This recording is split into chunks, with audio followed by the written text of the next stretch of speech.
Honey has a rich history, cherished by ancient civilizations like the Egyptians, Greeks, and Romans for its culinary, medicinal, and religious significance. Not only was it used as a sweetener and preservative, but in some cultures, it also served as a form of currency. Over time, honey has evolved from wild collection to advanced beekeeping techniques, becoming a product with widespread global appeal. The journey of honey begins with the extraordinary honeybees, nature's skilled pollinators, as they flit from flower to flower, collecting nectar, the essential raw material that will eventually become honey.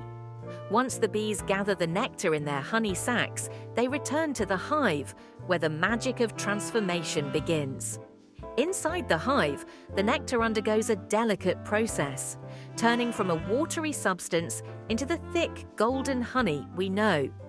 Worker bees play a critical role in this process. They chew the nectar, breaking it down into simple sugars such as fructose and glucose. This transformation is essential for creating honey's unique texture and sweetness. Afterward, the bees deposit the processed nectar into the wax honeycombs they've meticulously crafted. These hexagonal cells act as a storage space where the nectar is slowly dehydrated by the bee's rhythmic wing movements, reducing its water content. This evaporation process thickens the nectar, eventually turning it into honey.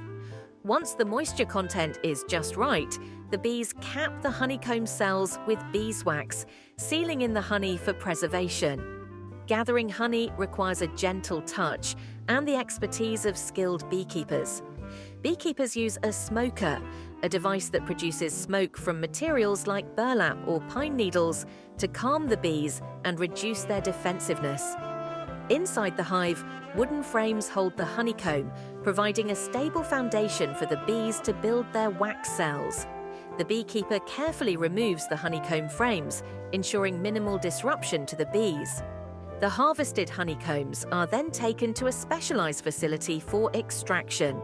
At the facility, an uncapping machine removes the beeswax caps from the cells, allowing the honey to flow out. The honeycombs are placed in a honey extractor, a machine that spins the frames using centrifugal force to extract the honey. The extracted honey is filtered to remove any impurities, such as beeswax or pollen.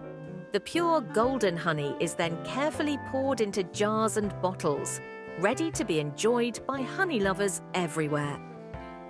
Until next time, stay curious and thanks for watching another episode of Frankie, How's It Made?